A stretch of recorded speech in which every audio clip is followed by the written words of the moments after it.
ماں پھر اگر ماں کو کچھ ہو گیا تو لاسٹ میں بعد میں کریں گے، تو یہ اچھائی ہے، یہ اچھی بات ہے کہ اگر کوئی بچے ایسے سوچتے ہیں، لیکن یہ میوچل کنسینٹ سے ہوگا، یہ ضروری نہیں. ان میں سے اگر کوئی ایک بچہ یہ چاہتا ہے کہ میری ضرورت ہے، بھائی مجھے چاہیے، میرے والد صاحب فوت ہو گئے، مجھے چاہیے، تو پھر اس کی چیز کو دیکھا جائے گا.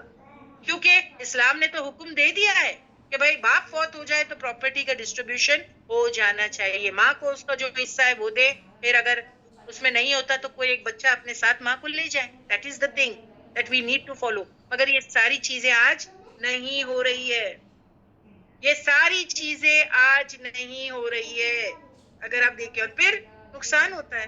آپ دیکھیے جھگڑے فساد، وہی اللہ کہہ رہے ہیں ذلیل تم ہوتے ہو، تم ذلت ایسی پاتے ہو کہ جس کو تم کو پراپرٹی دینی چاہیے تم اس کو پراپرٹی دیتے نہیں، بہنوں کا شیئر نکالتے نہیں، عورتیں بچوں کا خیال کرتے نہیں، یتیموں کا مال ہڑپ جاتے ہو، کبھی چاچا کھا لیتا ہے، بیوہ کا مال کھا لیتا ہے، نو وراثت، بہنوں کو حق نہیں دیا جاتا، بیٹی کو نہیں دیتے وراثت.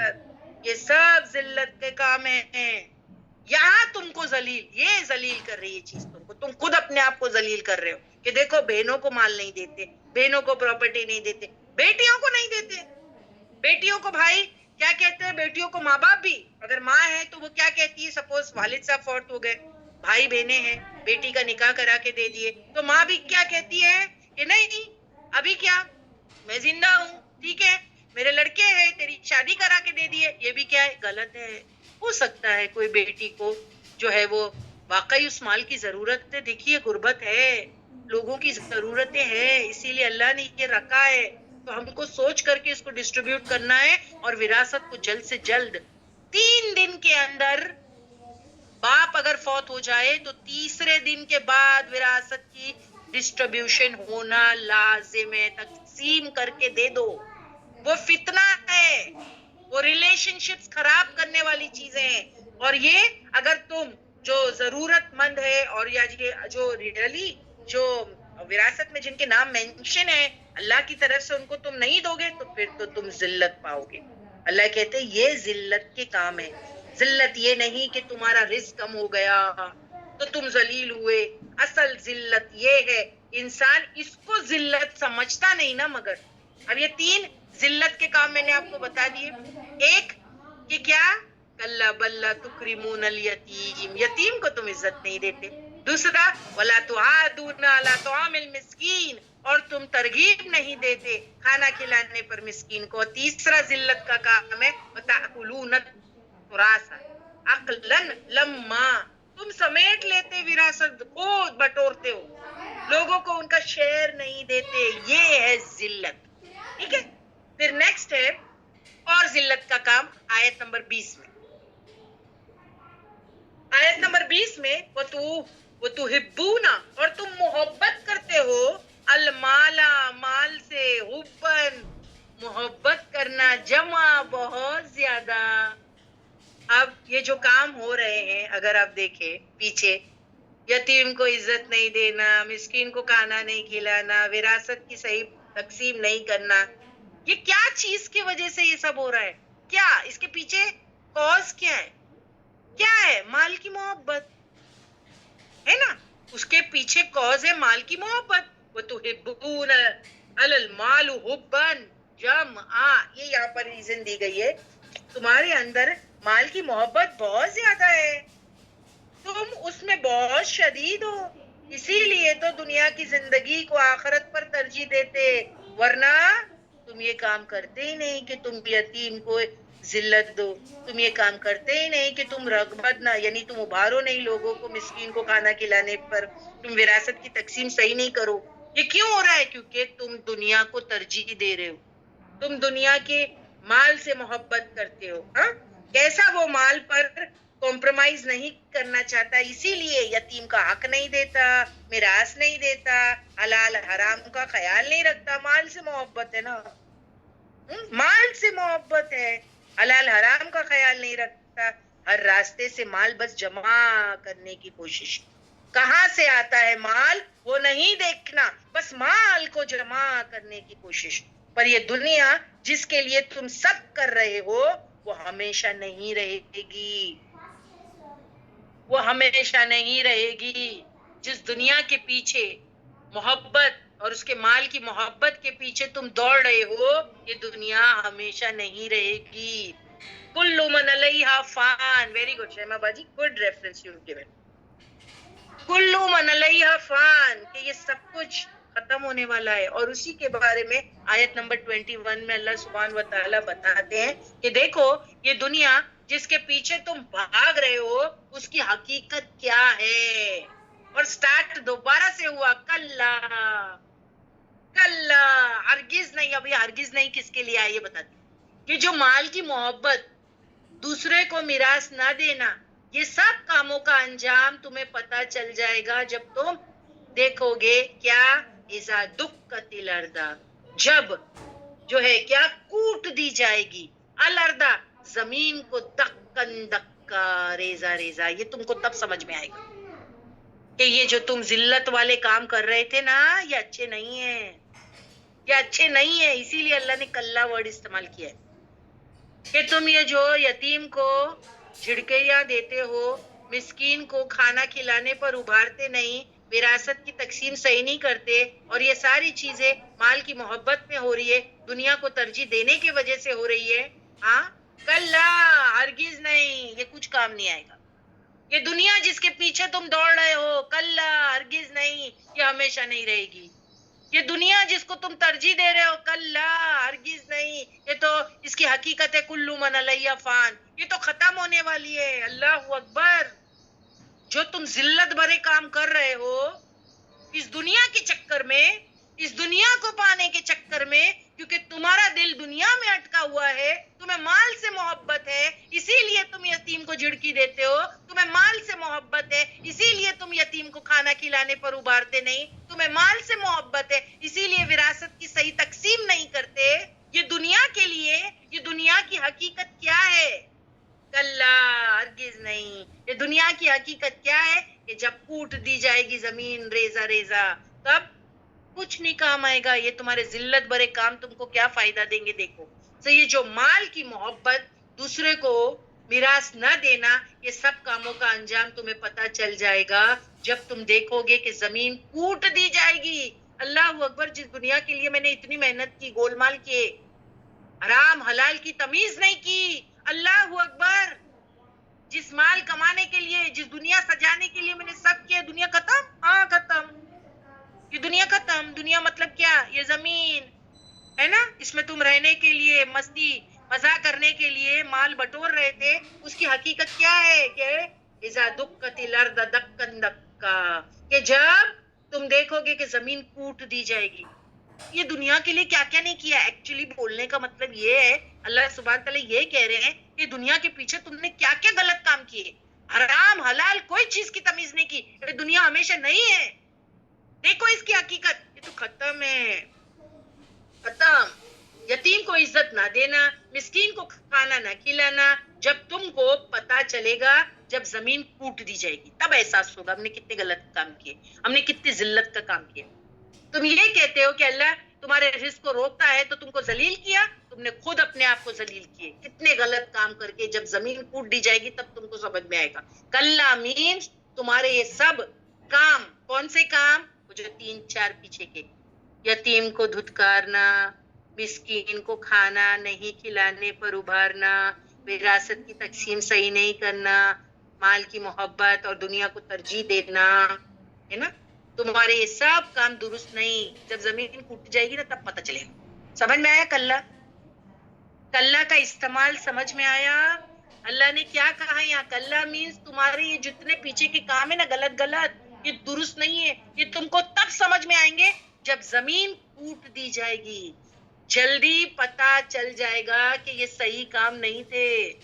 دیکھیے دنیا کے چکر میں ہی تو یہ کام کیا ہے نا. اب وہ دنیا کو ہی جب ختم کر دیں گے تو سمجھ میں آ جائے گا, ارے ہم تو غلط ہی کام کرتے, دنیا ہی ختم ہو گئی. جس دنیا کے پیچھے تم بھاگ رہے تھے وہ صحیح نہیں تھا. جب کلا کا ورڈ آتا, باتوں کو نگیٹ کیا جاتا ہے. جب زمین کو کوٹا جائے گا نا تب تمہیں سمجھ آ جائے گا. جس دنیا کی محبت میں تم نے غلط کام کیے, دیکھو وہ فنش ہو رہی ہے, وہ تو ختم, وہ کبھی نہیں تھی. ہم فیہا خالدون, دیکھو اس کو کوٹا جا رہا ہے. وہ دیکھو اللہ کتنا بڑا لاس ہوگا نا. آپ سوچے نا, کوئی انسان کسی چیز کے لیے غلط کام کر رہا ہے اور اس چیز ختم ہو رہی ہے. دنیا کے لیے اتنے سارے غلط کام میں نے کیا, اور وہ دنیا کی حقیقت کیا ہے, دھوکہ تھی, وہ تو ختم ہو رہی ہے. دیکھو فنش ہو رہی ہے, واٹر لاس, اس کو کوٹا جا رہا ہے. ٹیمپرری تھی وہ, ٹیمپرری تھی وہ, ریزہ ریزہ کر دیا اللہ نے, کرش کر دیا اللہ, کر دے گا اس کو. اور اللہ قرآن میں کہے کہ کر دیا مطلب ہو گیا, سمجھنا یہ قیامت کے دن ہوگا. اس زمین پر حشر کا میدان بنے گا نا. کیوں اللہ سبحانہ و تعالیٰ زمین کو کوٹ دے گا؟ کیونکہ یہاں حشر کا میدان بنے گا. جن کے لیے تم نے محنت کی وہ کیا مقام رکھتی چیز, دیکھو زمین ٹوٹ پھوٹ گئی. جن چیزوں کو نیکی کو پیچھے ڈال دیا تم نے, وہ کتنی کارآمد تھی. تو زمین کو کوٹ کر ہموار کر دیا جائے گا اور تیرا رب تیرے سامنے آ جائے گا. تو یہاں پر آیت نمبر جو 20 ہے, تمہارے اندر مال کی محبت بہت زیادہ ہے, تم اس میں شدید ہو اللہ کہتے ہیں, اسی لیے تو دنیا کی زندگی کو آخرت پر ترجیح دیتے ہو. کیسے وہ مال پر کمپرومائز نہیں کرنا چاہتا, اسی لیے یتیم کا حق نہیں دیتا, میراث نہیں دیتا, حلال حرام کا خیال نہیں کرتا, ہر راستے سے مال جمع کرنے کی کوشش کرتا ہے. پر یہ دنیا جس کے لیے تم سب کر رہے ہو وہ ہمیشہ باقی نہیں رہے گی, ختم ہونے والی ہے.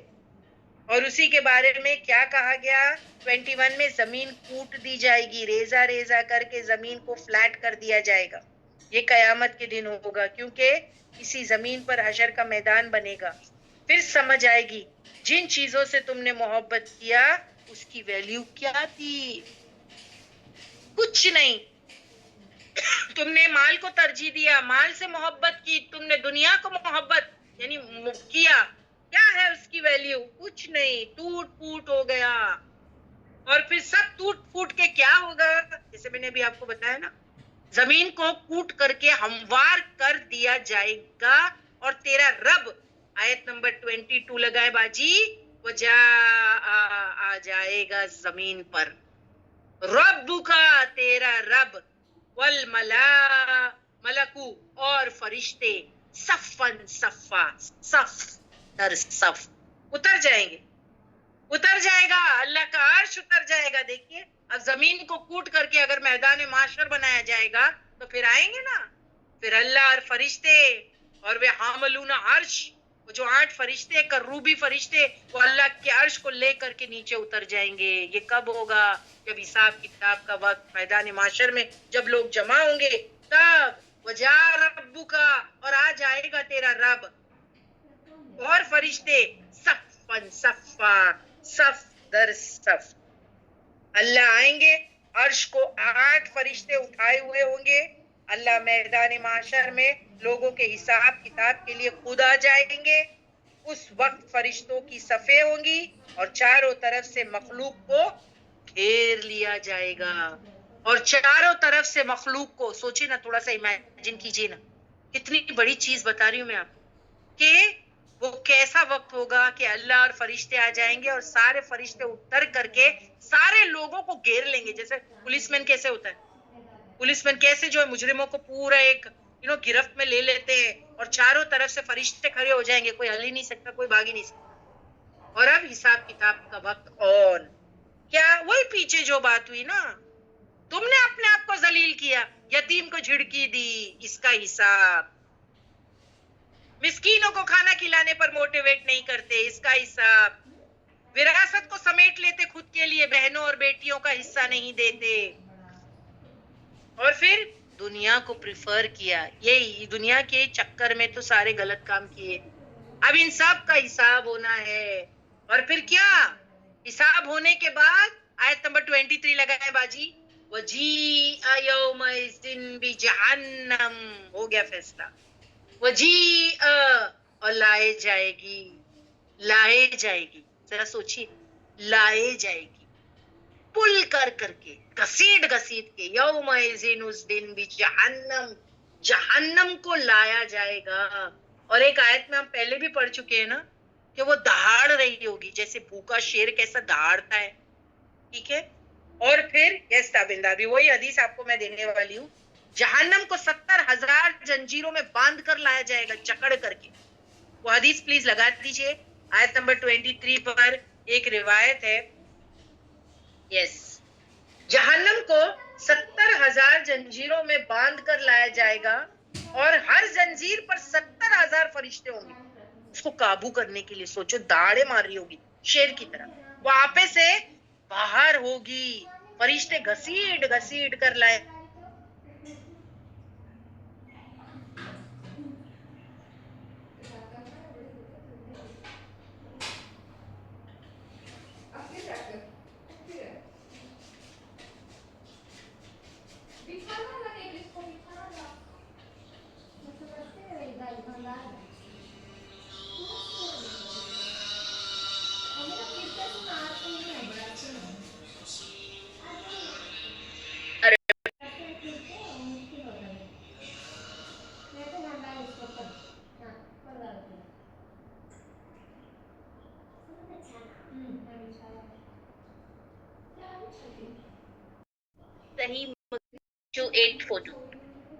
تو دہاڑے مار رہی ہوں گی اور اس کو گھسیٹ گھسیٹ کے فرشتے لا رہے ہوں گے. اب سوچے ہو, لوگ جو کھڑے ہیں وہ دیکھ رہے ہیں یہ سارا کچھ, جو مجرم ہیں وہ سارا کچھ دیکھ رہے ہیں, کیونکہ جو جنتی ہیں دیکھیے ان کو تو آہٹ بھی نہیں سنائی دے گی.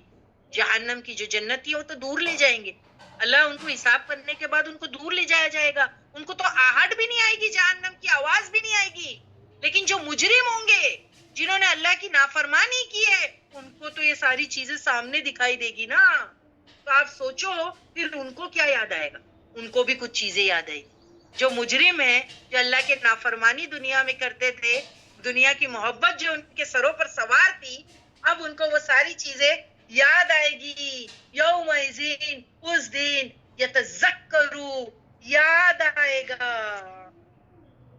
الانسان, انسان کو کیا یاد آئے گا, وَأَنَّا, اور بے شک, لہو, لیے اس کے ذکر, نصیحتیں, ان کی کرتوت کریکٹ, سب نصیحتیں یاد آئیں گی. کہ کوئی نصیحت کرتا تھا مجھے دنیا میں, بھائی یہ کرو وہ کرو یہ نہ کرو, تو نصیحتوں پہ میں دھیان نہیں دیتا تھا, بلکہ میں کیا کہتا تھا, مائنڈ یور اون بزنس. کیا کرتا تھا, مائنڈ یور اون بزنس, ہے نا.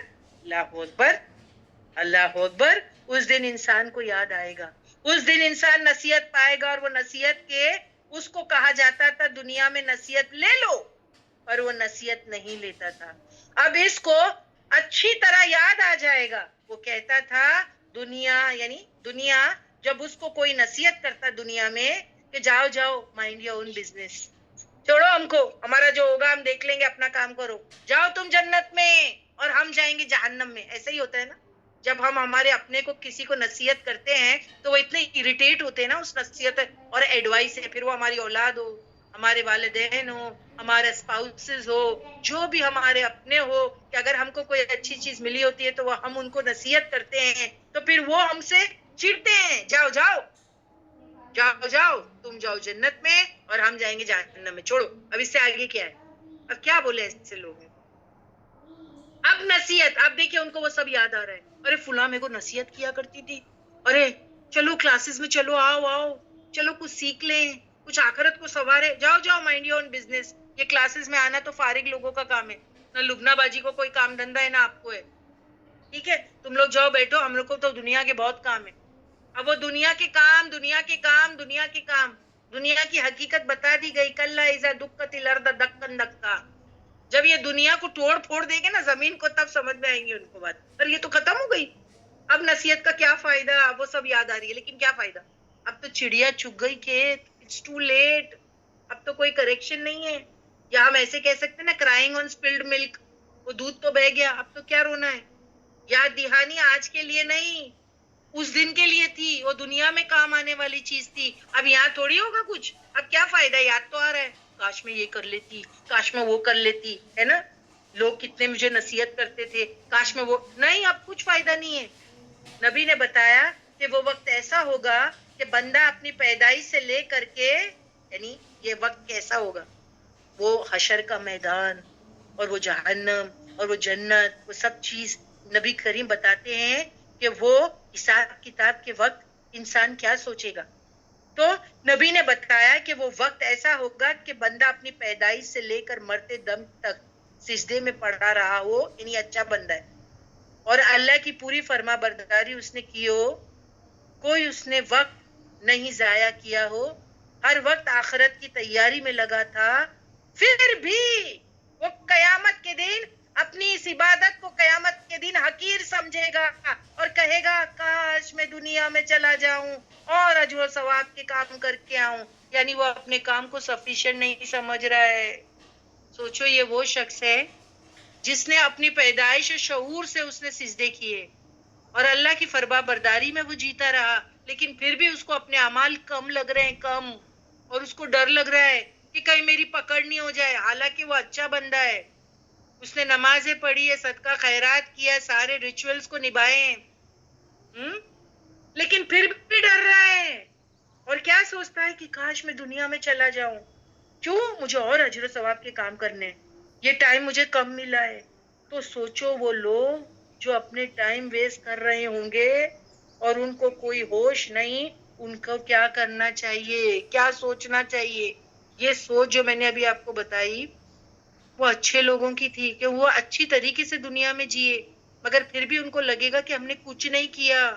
اگر اللہ ہم کو تھوڑی سی اور دنیا دے دے تو ہم اور ثواب کے کام کر کے آتے ہیں. تو وہ لوگ جو کھڑے ہوں گے جنہوں نے کچھ نہیں کیا وہ کیا سوچ رہے ہوں گے؟ وہ اس دن سوچیں گے کاش دنیا میں واپس ہی لوٹنے دیتے اللہ. انسان ہماری طرح ہماری 2-4 نیکی کو کافی سمجھتے ہیں ہم، کریکٹ؟ ہم لوگ کیسے پتہ ہے؟ ہم جو 2-4 نیکیاں اچھی کرتے ہیں نا، ہم سوچتے سفیشینٹ ہے، اس سے ہم جنت میں چلے جائیں گے. پلیز یہ غلط گمان میں نہیں رہنا.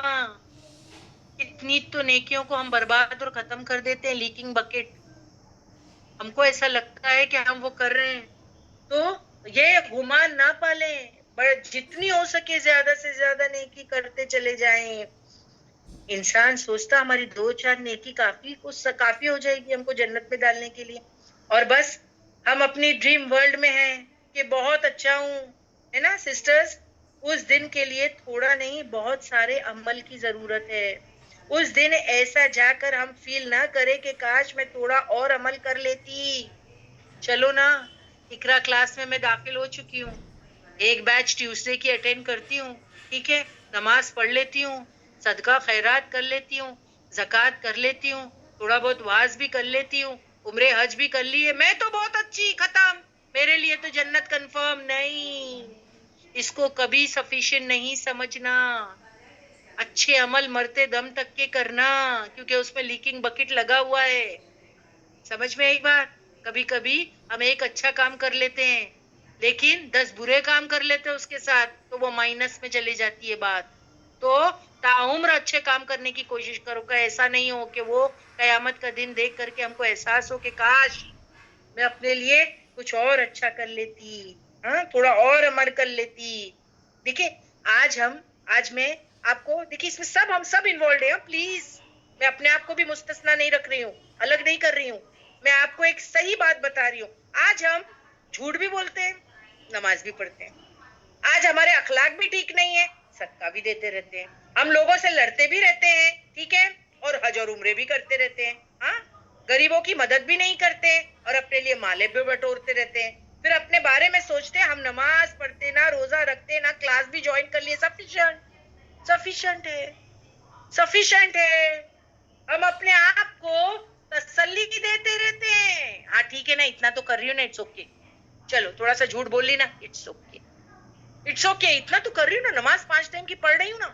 ارے وہ نہیں پڑھو گے تو پکڑ ہو جائے گی، ٹھیک ہے، اور زیادہ کرنے کی کیا ضرورت ہے؟ اتنا تو کر رہی ہوں. کتنے تو وہ بھی نہیں کر رہے. دوسروں کو چھوڑو، اپنی فکر کرو.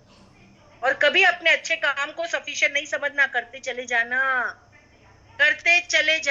سمجھ میں ایک بات؟ جیسے میں آپ کو یہاں پر ابھی ایک دوسرا ریفرنس دیتی ہوں کہ حضرت عمر کا ریفرنس میں آپ کو دیتی ہوں. جب میں نے اسپیک اباؤٹ حضرت عمر، تو آپ سوچ سکتے ہوں گے کہ ان کے کام کیا تھے، کیسے کام ہے ان کے. اور وہی عشرائے مبشرین میں آپ سوچیں، ان کے نام ہے. اللہ ان سے راضی تھا، مگر پھر بھی دیکھو ان کو کتنا ڈر ہے. حضرت عمر کے بارے میں ریفرنس لگائے باجی، سیکنڈ والا.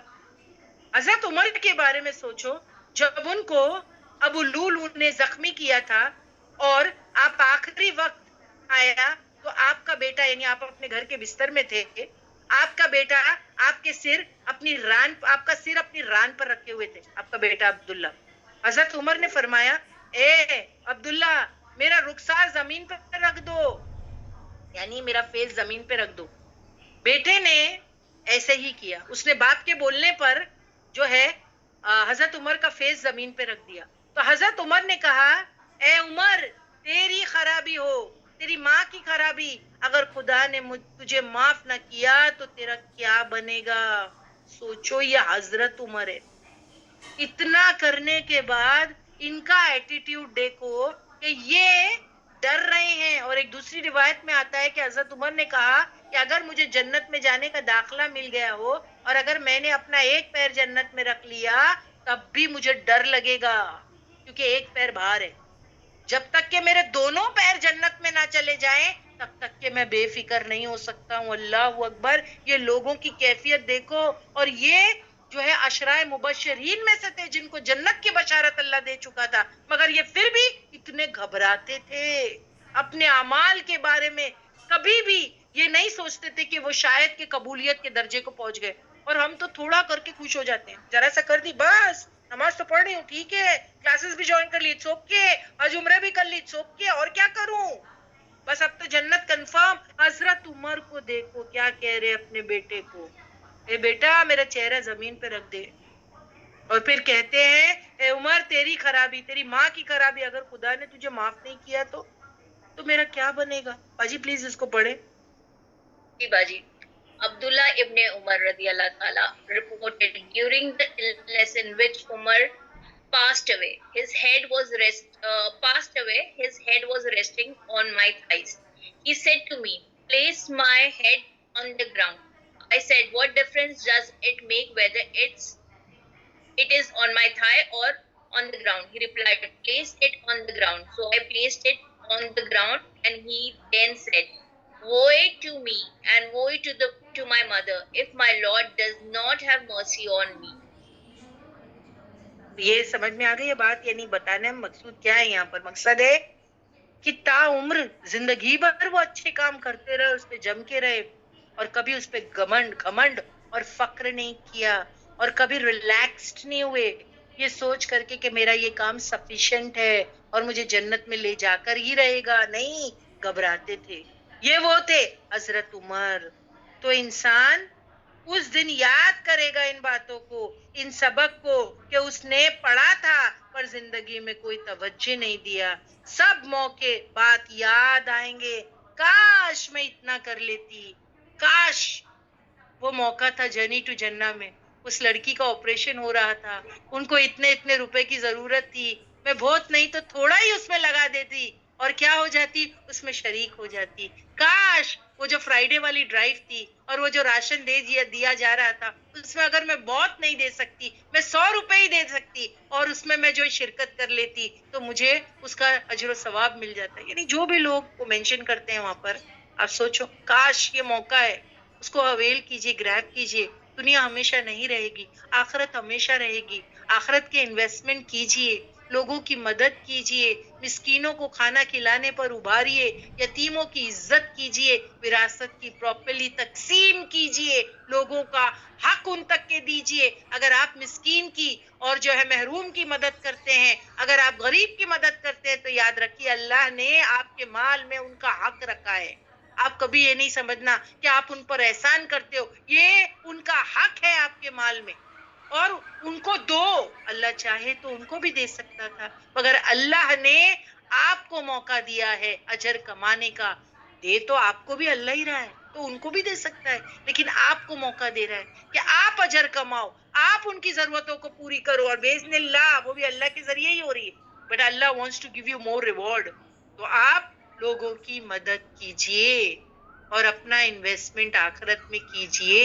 یہ سارے نیک کام آپ کو سامنے دکھائی دیں گے, جو ریوارڈ آپ کو ملے گا, اور اللہ ایک ایک گنوائے گا. یاد رکھنا یہ وہ تھا جو تو نے مدد کیا تھا, یہ وہ تھا, یہ وہاں تھا, یہ یہاں تھا. اور پھر بندہ سوچے گا کاش تھوڑا اور کر لیتا, کیونکہ وہ سارے ریوارڈز اس کی آنکھوں کے سامنے رہیں گے نا, جو اس نے دنیا میں کیا. تو سب چیزیں ایکچولی پرابلم کیا ہے نا, ہم لوگ یہ سوچتے ہیں کہ کہ ہم جو اچھا کام کرتے ہیں نا وہ کام چلا گیا ہے نا, وہ اچھا کام چلا گیا, وہ اچھا کام چلا نہیں گیا. سب سے پہلے تو میں آپ کو بتاؤں دنیا میں گول گھوم کے ہمارے پاس آتا ہے, اس کو کہتے ہیں جیسی کرنی ویسی برنی.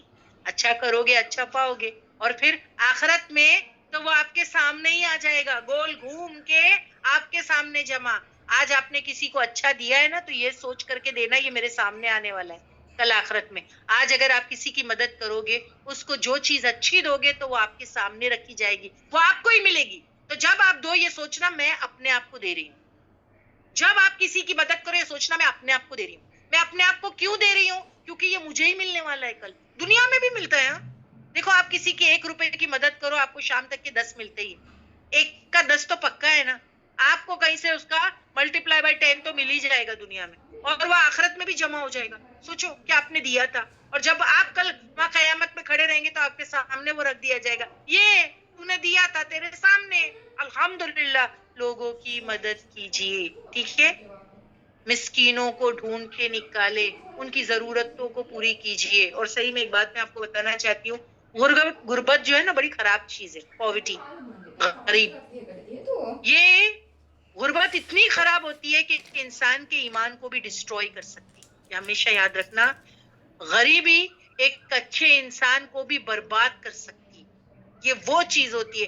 تو اگر آپ جانتے ہیں کہ ہم کسی کی مدد کر سکتے ہیں تو اس کے ایمان کو جو ہے نا, اس کے ایمان کو سیف کرنے میں مدد کیجیے, ٹھیک ہے. تو الحمدللہ ویل اسٹاپ ہیئر. باجی آپ پوچھ لیجئے, سب کو سمجھ میں آ گئی ہے تو میں پھر جو ہے کہ دعا پڑھا دیتی ہوں. نیکسٹ ٹائم انشاءاللہ ہم آیت نمبر 24 سے کریں. وبحمدک نشهد ان لا الہ الا انت نستغفرک ونتوب الیک. سبحان ربک رب العزة عما یصفون وسلام علی المرسلین والحمد للہ رب العالمین. بسم اللہ الرحمن الرحیم. والعصر ان الانسان لفی خسر الا الذین آمنوا وعملوا الصالحات وتواصوا بالحق وتواصوا بالصبر. السلام علیکم ورحمۃ اللہ وبرکاتہ. وعلیکم السلام ورحمۃ اللہ